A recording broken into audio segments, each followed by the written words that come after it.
Había algo en él que tocaba los corazones de todo el mundo, gente que ni siquiera sabía dónde estaba la India, que ni siquiera de qué iban los temas. Sin embargo, había algo en él que afectaba a sus vidas. Era un hombre de muchas caras. Tenía un tremendo sentido del humor y a veces parecía bastante irrespetuoso e incluso también a veces malicioso. Líder de 1/5 de la humanidad. Poseía esa extraordinaria capacidad para hablar ante una inmensa muchedumbre, como si se estuviese dirigiendo a cada uno personalmente. Padre juguetón y amigo. En algunas de las caricaturas que hicieron de él, le representaron con cara de mono, y el abuelo solía reírse de aquello y hacía chistes y decía: «Aquí está tu mono». Inspiración de futuras generaciones. Gandhi sintió que la no violencia exige una convicción muy fuerte, y el obstáculo mayor para ello es el odio. Rebelde por una causa justa. Él decía: sí, iremos a la cárcel. Haremos votos a Dios de que iremos a la cárcel y nos quedaremos hasta que retiren esta ley. Y un mártir, dispuesto a morir por su país. Él comentaba a un amigo que sabía que moriría a manos de un asesino, y le decía que cuando esto ocurriera, él aceptaría esa bala con valor, con el nombre de Dios en los labios, y solo entonces creería que era un auténtico Mahatma. Mahatma Gandhi, peregrino de la paz.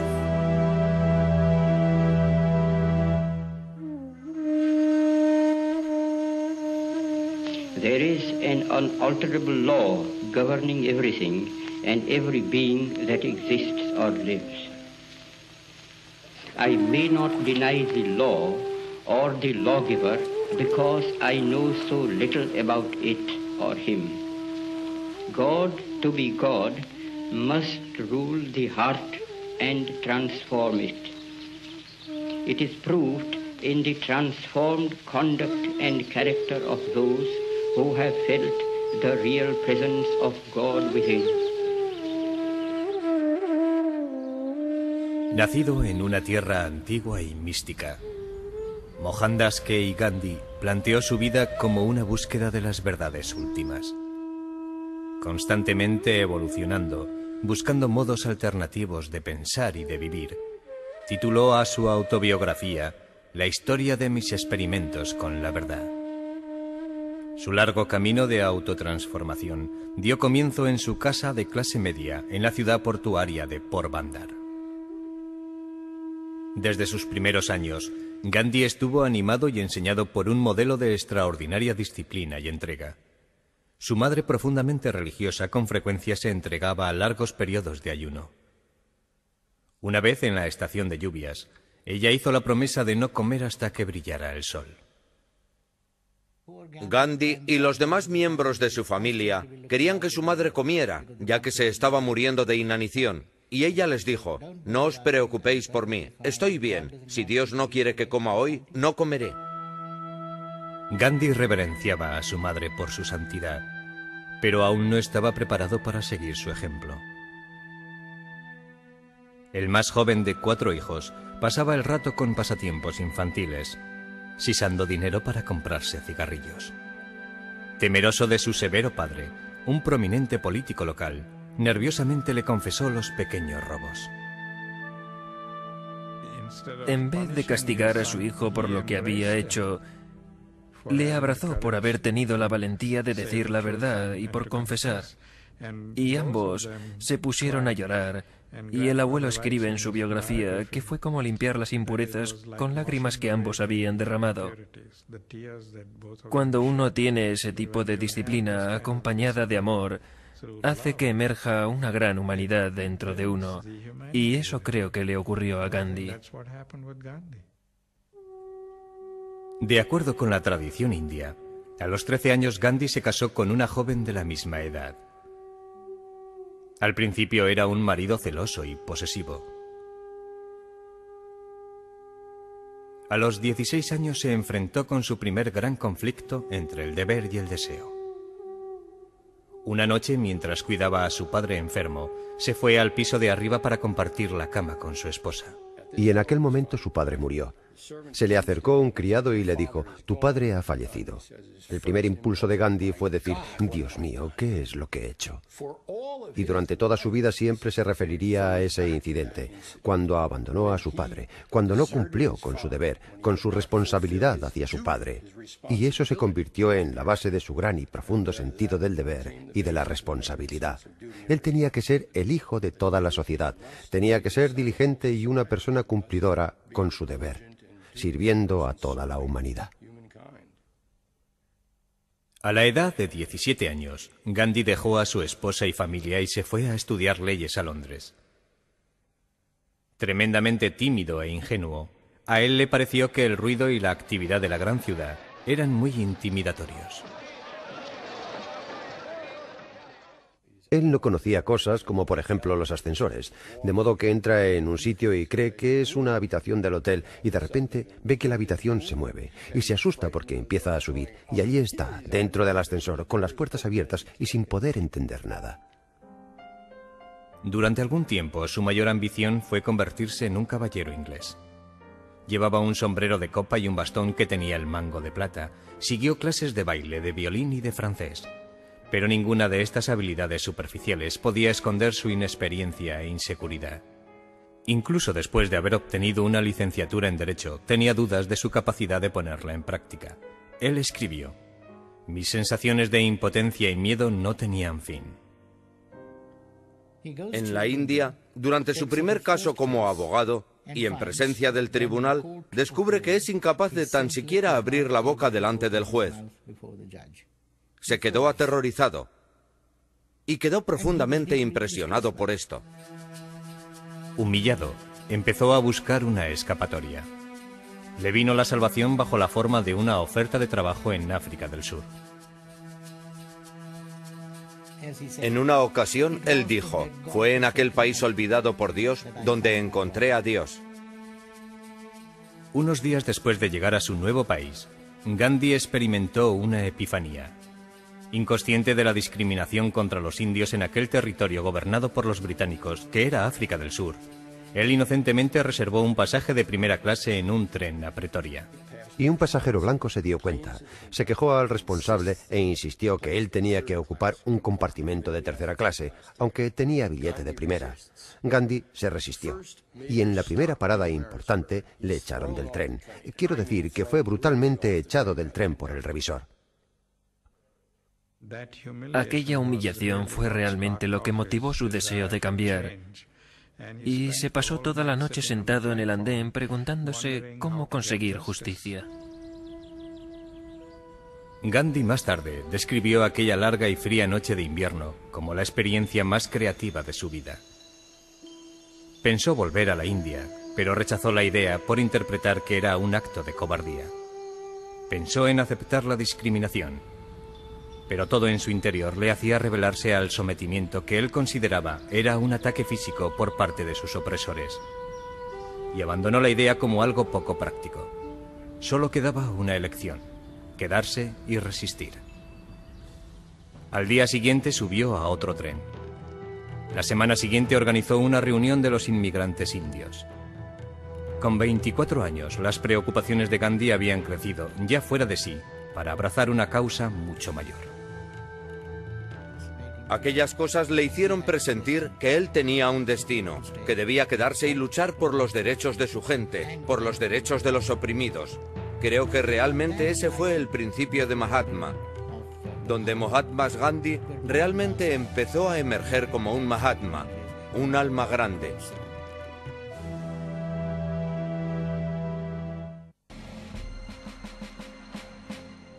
En la Sudáfrica de 1890, tanto los africanos como los indios soportaban los caprichos de sus amos blancos, viviendo bajo leyes que les negaban el derecho al voto, a la posesión de propiedad e incluso a andar por la calle una vez que había oscurecido.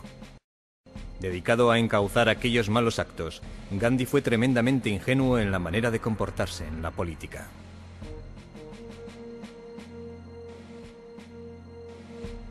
Como abogado creía que si nosotros cambiábamos la ley, cambiábamos la conducta humana. De manera que desde 1893 a 1906 se ve en los tribunales obligado a hacer algo. Pero el problema es que los británicos eran mucho más arrogantes todavía. Y si él cambiaba una ley, otra la sustituía, de manera que la discriminación funcionaba de otra manera. Victimizado por los sudafricanos blancos, Gandhi tomó la resolución de actuar como una fuerza unificadora. Empezó a desarrollar las comunidades de gente de diferentes razas y religiones, todos juntos para vivir como iguales. Insistía en tratar a su propia familia, que pronto incluyó a 4 chicos jóvenes, no de diferente manera que a los demás.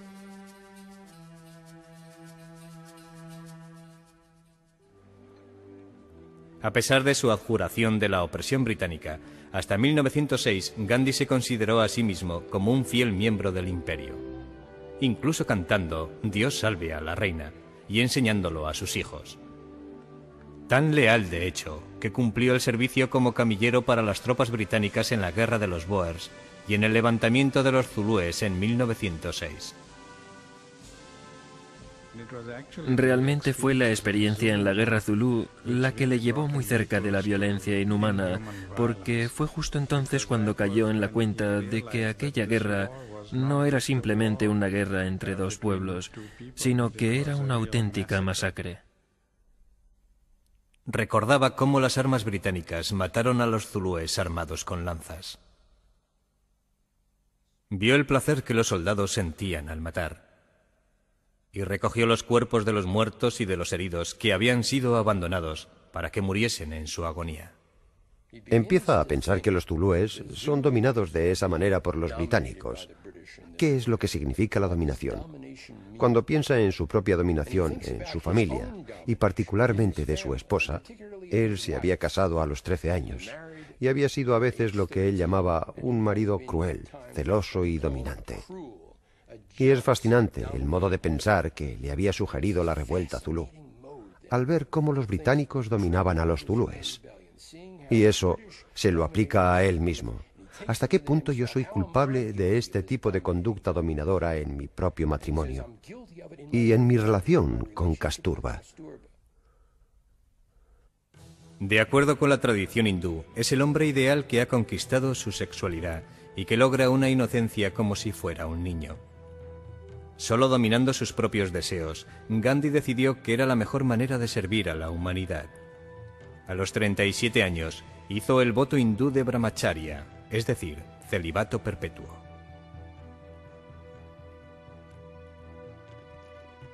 De esta manera era totalmente puro. Si no había impureza, no habría violencia ni tampoco agresividad en su entorno. En 1906, inmediatamente a continuación, sufrió su transformación personal con una asombrosa perspicacia en la política. Se habían decretado nuevas leyes por las cuales todos los indios deberían quedar registrados y dejar sus huellas dactilares. Dichas leyes incluían el que las mujeres indias tenían que desnudarse para que la policía blanca pudiera marcar los cuerpos de tal forma que los números quedasen registrados. Irritados, unos 3.000 indios se reunieron en Johannesburgo para planificar una campaña de acción. De repente, al fondo de la sala, un mercader musulmán llamado Ajib Mujib se pone de pie y agitando su puño dice: «Por Dios, iré a la cárcel antes de obedecer esta ley». Gandhi antes no había pensado en aquello, no había pensado en ir a la cárcel, pero instintivamente supo que esa era la manera de actuar. Se levanta y dice: «Haremos un voto a Dios, porque iremos a la cárcel y estaremos allí hasta que retiren esta ley».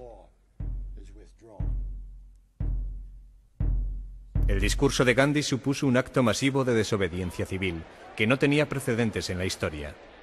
Siguiendo sus directrices, los que protestaban resistieron valientemente los golpes repetidos de la policía, aceptando su sufrimiento sin responder a las provocaciones.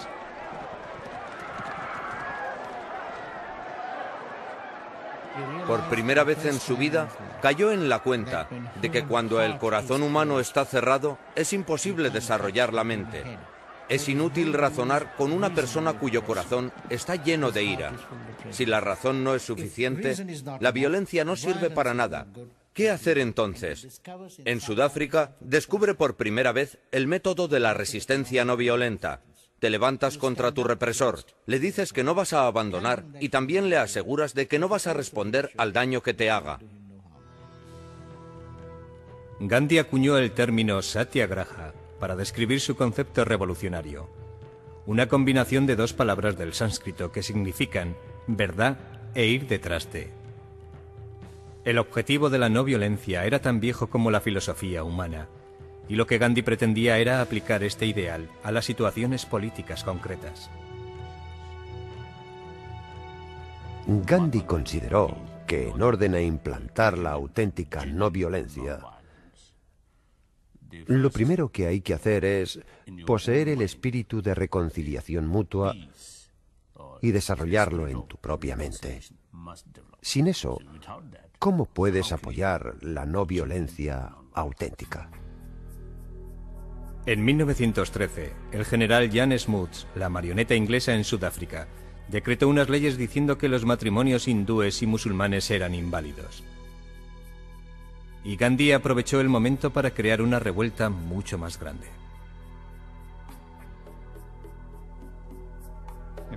El abuelo, como de costumbre, llegó un día a casa y le dijo a la abuelita que ya no era su esposa, «Eres mi concubina». Ella se quedó alucinada y dijo, «¿De qué estás hablando?». Y él le explicó de que esto es una ley y así nuestro matrimonio no es reconocido y estamos viviendo juntos ilegalmente. Tradicionalmente, las mujeres indias estaban confinadas a vivir en la casa.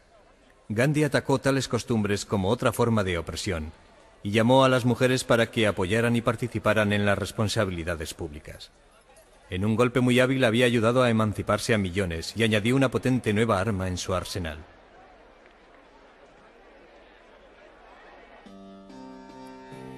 Las leyes referentes al matrimonio originaron una huelga nacional. 50.000 obreros se sumaron a la causa dejando sus trabajos. El general Smuts echó marcha atrás retirando las leyes que afectaban a los matrimonios. Gandhi había demostrado que la fuerza de voluntad podía vencer a la fuerza bruta. Y con ganas de retar a Inglaterra en su propio territorio, en 1915, a la edad de 45 años, volvió a una India que estaba sufriendo bajo el yugo del imperialismo. Durante 2 siglos, los británicos habían saqueado sistemáticamente los recursos naturales de la India. Privadas de materias primas, las industrias nativas se iban al traste. La India era el país más poblado, más grande y más provechoso de todo el imperio. Y cuando ellos llevaron a la India a postrarse en ese estado, cuando nosotros ni siquiera podíamos fabricar un imperdible, no teníamos la capacidad de hacer ni siquiera un imperdible. Eso fue a donde nos habían llevado tras años de explotación.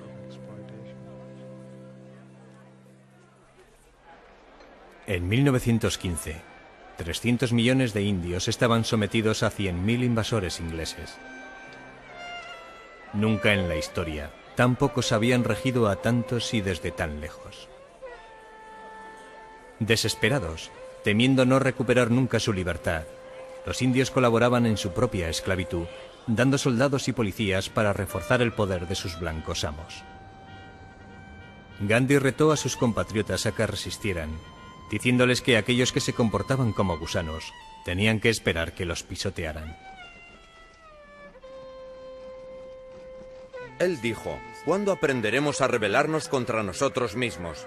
Nos hemos convertido en personas tan dependientes que tenemos incluso que aprender a rebelarnos contra nosotros mismos. Tenemos que liberarnos de la dependencia. Nosotros no podemos rebelarnos contra el gobierno si no aprendemos antes a rebelarnos contra nosotros mismos. Una y otra vez, las autoridades británicas, con muy poco juicio, cayeron en manos de Gandhi provocando a la opinión pública. En 1919 protestó contra unas nuevas leyes, incitando a que se celebrara una huelga nacional. Mientras coordinaba desde Bombay la rebelión, cientos de miles de personas en el norte, 2.000 indios quedaron atrapados en la ciudad cerrada de Amritsar sin saberlo, porque tan solo 2 días antes el general Reginald Dyer había decretado una prohibición para evitar que la gente se concentrara. Sin previo aviso, Dyer hizo desfilar a 15 batallones indios dentro de la plaza y les ordenó que abrieran fuego con los rifles y los revólveres. Durante 10 minutos los soldados cortaron el paso a los que habían quedado atrapados contra la muchedumbre aterrorizada, matando a 379 personas e hiriendo a más de 1000. La única razón por la que dejaron de disparar fue que se habían quedado sin municiones. Dijo que si hubieran tenido más municiones, hubieran seguido disparando contra la muchedumbre, disparando a matar contra la gente. Su ambición fue dar una lección a los indios y que no podían desafiar a los británicos saliéndose con la suya. A continuación, Dare decretó un infame documento en el que se decía que los indios tenían 2 posibilidades: postrarse sobre sus barrigas y moverse como gusanos, o enfrentarse con la muerte.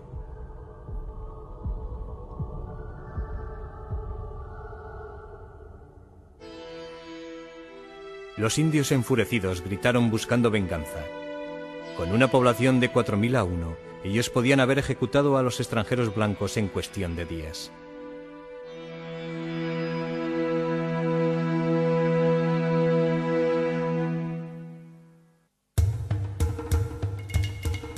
La masacre de Amritsar en 1909 amenazó con acabar en un baño de sangre, tanto entre los británicos como entre los indios que pedían venganza. Gandhi salió a la palestra y dijo que no podemos hacer a los británicos lo que el general Dyer ha hecho con nosotros. Nosotros les tenemos que demostrar que podemos ir más allá de ese tipo de odio. Él nunca permitió a nadie que pensara que los británicos eran enemigos. Decía, no son nuestros enemigos, ellos son nuestros amigos y necesitan liberarse tanto como nosotros.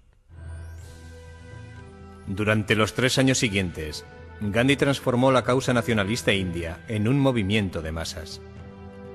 Supo construir por la ira generada en Amritsar la unión entre los hindúes y los musulmanes, entre el obrero y el mercader.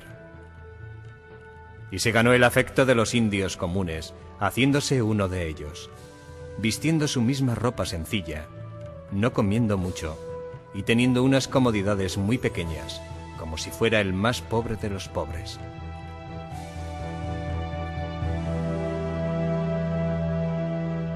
Para promover la autoconfianza, exhortaba a los indios a que se vistieran con el tradicional sari o paño blanco y que lo hilaran ellos mismos. La ropa hecha en Occidente fue arrojada a enormes hogueras.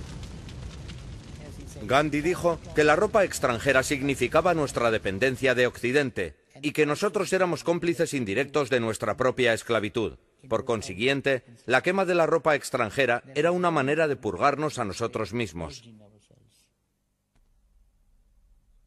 Gandhi insistía en pasarse 1 hora todos los días hilando tela. Otros jefes indios ridiculizaron dicha práctica y en medio de una crisis nacional a Gandhi se le podía ver con la rueca tejiendo, pero él veía la importancia que tenía aquello para relacionarse con las masas. Su carisma le mantuvo como el líder indiscutible de la India durante 1/4 de siglo. Mientras con una mano incitaba a la gente a una revuelta abierta, con la otra tenía que evitar a sus seguidores a sucumbir en la seducción que podía ejercer el derramamiento de sangre en ellos. Muchas veces suprimió campañas cuando amenazaban con hacerse violentas, cosa que enfadaba tanto a amigos como a colegas. Gandhi es único, porque como líder político demostró que su actitud de no violencia podía funcionar, políticamente hablando. Cada vez demostraba que una vez que conseguía algo en el terreno moral, no lo tenía que perder, y solo se podía actuar así, sin ningún acto de violencia por parte de su comunidad, sin que los hindúes cayeran en la violencia. Sabía la efectividad política que tenía el tener una auténtica talla moral. Pero sus deberes públicos implicaban un alto precio personal. Sus 4 hijos con frecuencia se sentían abandonados y estaban un poco resentidos por sus largas ausencias en la cárcel. El mayor, Harilal, se rebeló de una manera que parecía que estaba pensada para hacer sufrir a sus padres, convirtiéndose en un alcohólico y prostituto. Hubo a veces momentos, al final de su vida, cuando él decía que Harilal ya no era su hijo. Era un terrible comentario para un padre tan dedicado a la no violencia. porque el coste personal fue tremendo.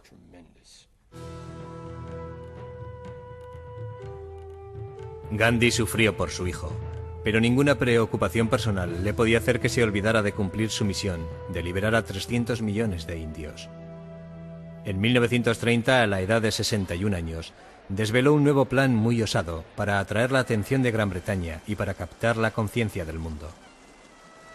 Gandhi se rebeló contra unos impuestos claramente injustos con los que los británicos cobraban por la sal. Era ilegal que los indios elaboraran o vendieran sal, y esa franquicia muy lucrativa estaba reservada a los extranjeros. Planificó una marcha de 385 kilómetros hasta el mar de Arabia para allí elaborar sal. Sus colegas en el Congreso Nacional Indio le pidieron que lo reconsiderara, convencidos de que su esquema iba a fracasar. Los británicos que estaban gobernando en aquellos momentos también tenían confianza de que la vieja némesis iba a acabar en el ridículo.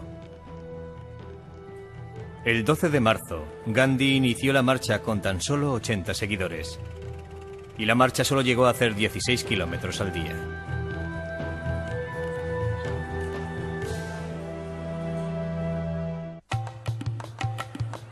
La marcha de Gandhi de 1930 por el tema de la sal despertó un gran interés en toda la población y dio tiempo a que los corresponsales de todo el mundo acudieran a la India para relatar de primera mano aquel espectáculo.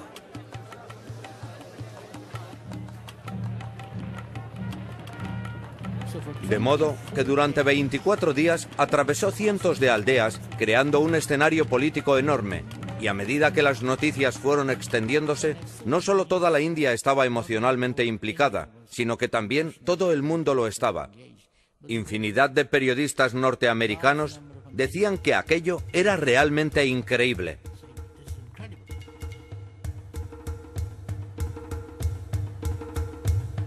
Para cuando llega a la costa, el 6 de abril, hay cientos de miles de hindúes con él. Y cuando llega y coge aquel puñado de sal y dice: con esta sal yo resisto al imperio británico. Y añade: uníos en esta lucha del derecho contra la fuerza. La respuesta fue masiva. A lo largo y ancho del país, los mercaderes, los granjeros y las amas de casa abiertamente hacían y vendían sal. Encarcelaron a miles, incluyendo a Gandhi. Y la policía brutalmente aporreó a los manifestantes, haciendo enfadarles todavía más y haciendo que los indios se unieran más aún. Gandhi sabía que la resistencia no violenta exigía a sus seguidores que mostraran valor, haciendo un llamamiento a lo mejor de la naturaleza humana. Había enseñado a los indios a rebelarse contra sus opresores y contra ellos mismos.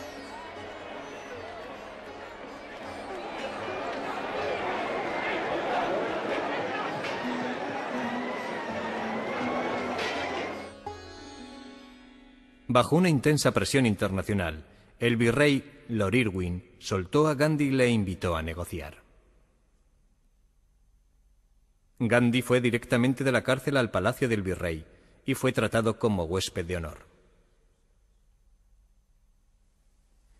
Le ofrecieron un vaso con agua. Él lo puso sobre la mesa, sacó algo de una bolsa que llevaba atada en la cintura, y el virrey, muy curioso, le dijo: ¿qué es?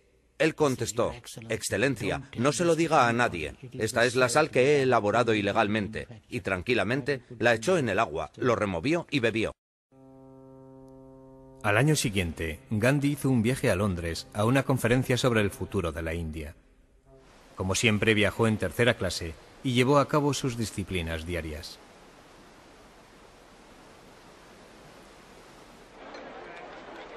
En Londres creó una bonanza de relaciones públicas, permaneciendo con los pobres en la zona este de la ciudad, ganándose el afecto a donde iba.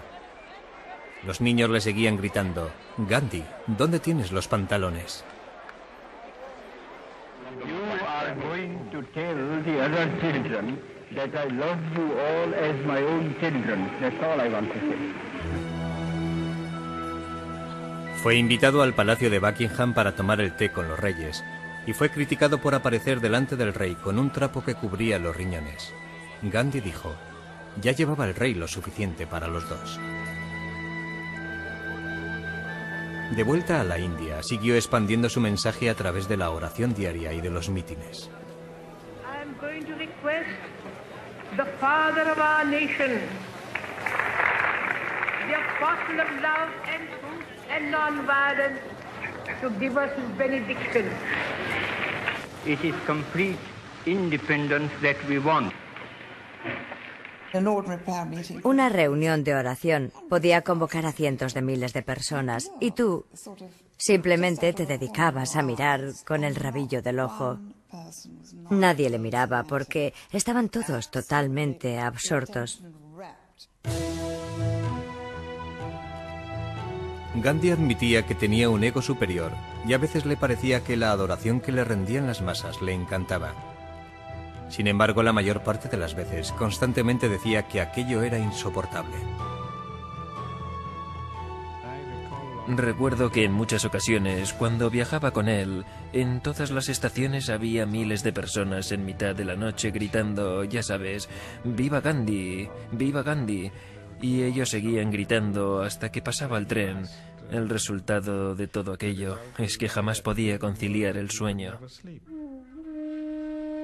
Iba rodeado por un cortejo leal que vivía según sus dictados.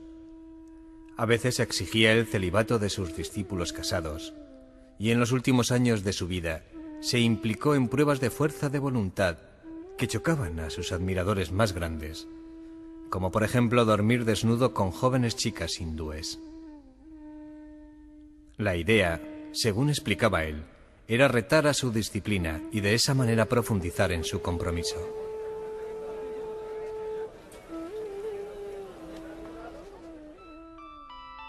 Para los indios casi era una deidad. Para la Gran Bretaña imperial, el enemigo.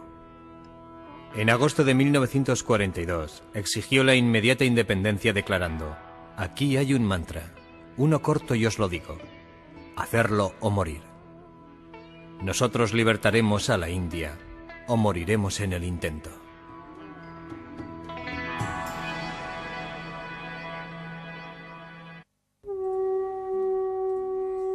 La noche de Gandhi de 1942, cuando dio el discurso famoso de abandonar la India, él y todo el Congreso fueron arrestados. Con 73 años y con una salud endeble, durante los 2 años siguientes dirigió la rebelión desde la cárcel. En 1944, su esposa Kasturba, su compañera durante 62 años, murió en sus brazos. Gandhi quedó desolado.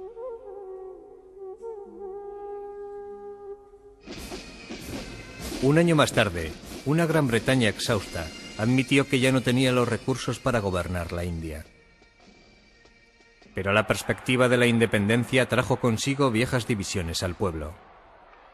Los hindúes y musulmanes, durante mucho tiempo rivales que mutuamente desconfiaban entre sí, pasaron al odio abierto. La minoría musulmana insistía en tener un país separado que se convertiría en el Pakistán.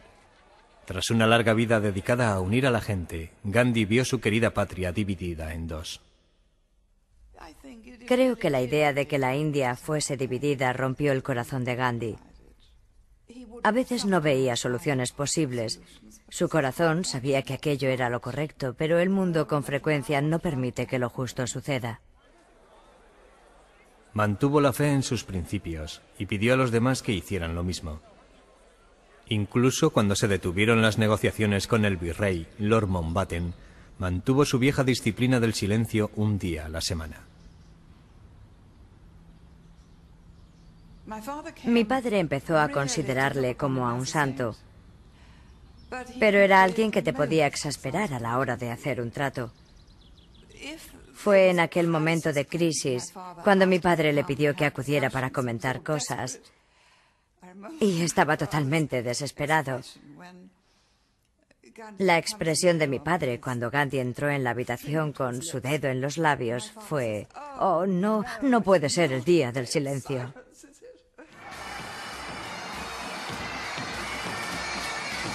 El 14 de agosto de 1947, los indios celebraron su independencia. Gandhi, viendo la creciente grieta existente entre los hindúes y los musulmanes, preguntó a un amigo: ¿por qué nos alegramos? Solo veo ríos de sangre. La partición inmediatamente provocó emigraciones en masa, hindúes huyendo hacia la India y los musulmanes escapándose al Pakistán. Cientos de miles de refugiados deambularon desesperadamente sin comida ni agua.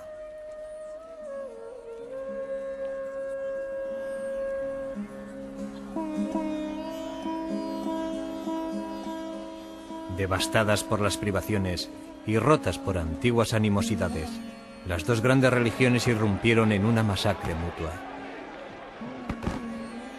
Ambos lados estaban actuando tanto por miedo como por ira. Recuerdo que estaba yo en un andén cuando no había nadie en el tren, pero salía la sangre por las puertas a medida que las abrían.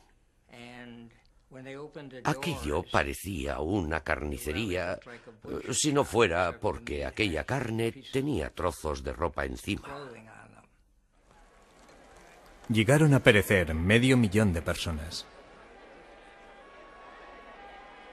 El horror de Gandhi por tanta carnicería fue potenciado por el complejo de culpa que él sentía. Personalmente había fracasado en convertir a su propia gente a la no violencia. La última vez que hablé con él, le encontré realmente deprimido.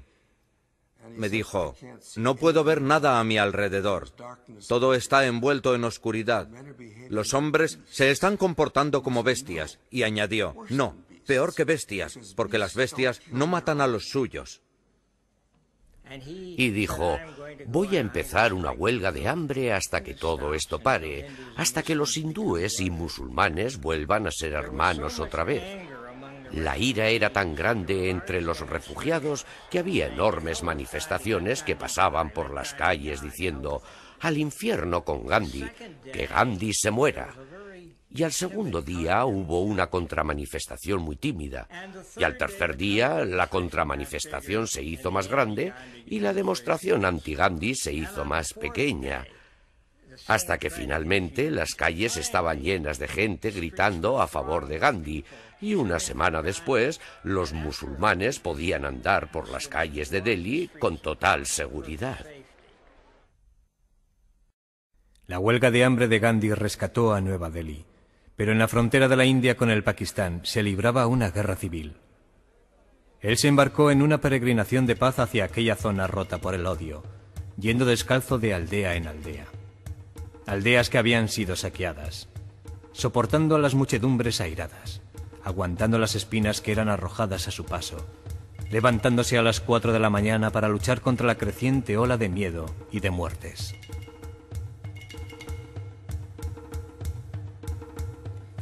Creo que no hay un solo indio que no se sintiera avergonzado y orgulloso al mismo tiempo.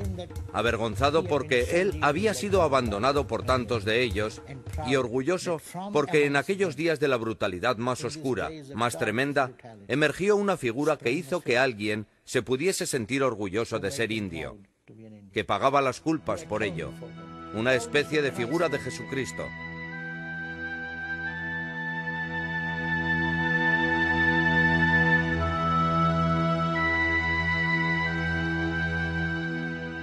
Eso fue cuando Gandhi dijo, no hay más que violencia a mi alrededor. Toda mi vida ha sido un fracaso y mi muerte ha de lograr lo que mi vida no ha conseguido. Deliberadamente, iba sin protección alguna en las situaciones más comprometidas. Incluso dijo a un amigo, moriré a manos de un asesino. Y cuando eso ocurra, y acepte yo esa bala con valor, con el nombre de Dios en mis labios, solo entonces creeré que fui un auténtico Mahatma. El 30 de enero de 1948, Gandhi, con 78 años de edad, iba hacia su oración diaria en el jardín del edificio Birla, en Nueva Delhi. De entre la muchedumbre salió un joven hindú. Se inclinó hacia Gandhi y le disparó 3 veces. Justo antes de morir, Gandhi murmuró Rama, que es la palabra india para Dios. El impacto fue tan tremendo que recuerdo que me salieron las lágrimas. Solo le había visto media docena de veces. Pero el impacto, el magnetismo de la persona era tan enorme que uno podía sentir una profunda impresión, como si el padre de uno mismo hubiera muerto. Y todo el mundo en la India sintió lo mismo. Hubo un mar de gente alrededor de la casa y uno de mis recuerdos más vivos fue ver a Pandit Nehru allí de pie junto a la pequeña pared de piedra llorando, diciendo que el padre de nuestra patria ha muerto y rompiendo a llorar en lágrimas. La pena y el impacto de su asesinato sacó a la India del borde del precipicio de la locura. Cesó la violencia de la noche a la mañana. 1 millón de personas fueron a Delhi para el darshan, la bendición de estar cerca de él. Durante toda la noche, la gente vino a pie y en carretas tiradas por bueyes, en bicicletas, en coches viejos, autobuses o colgadas de los trenes. Y un mar de humanidad siguió la pista de aquel pequeño gran hombre.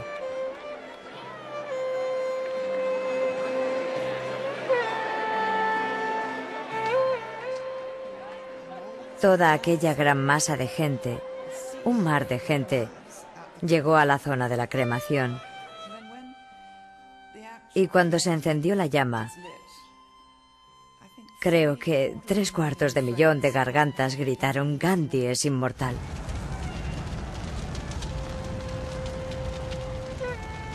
El legado de Gandhi fue la vida que llevó. Una vida que estaba destinada a encontrar una sola pasión, un solo principio, el principio de la no violencia. La revolución de la no violencia había liberado a la India y en los 50 años siguientes ha transformado el mundo. Como más tarde Martin Luther King llegó a afirmar, Cristo me dio el mensaje y Gandhi me proporcionó el método. Sus cenizas fueron llevadas en un tren especial de tercera clase al océano y allí fueron arrojadas entre las olas por un alma que jamás perdió su fe en Dios ni en el hombre.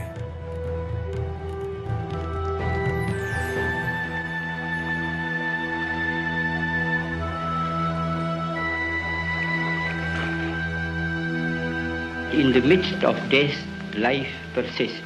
In the midst of untruth, truth persists. In the midst of darkness, light persists. Hence I gather that God is life, truth, light. He is love. He is the supreme good.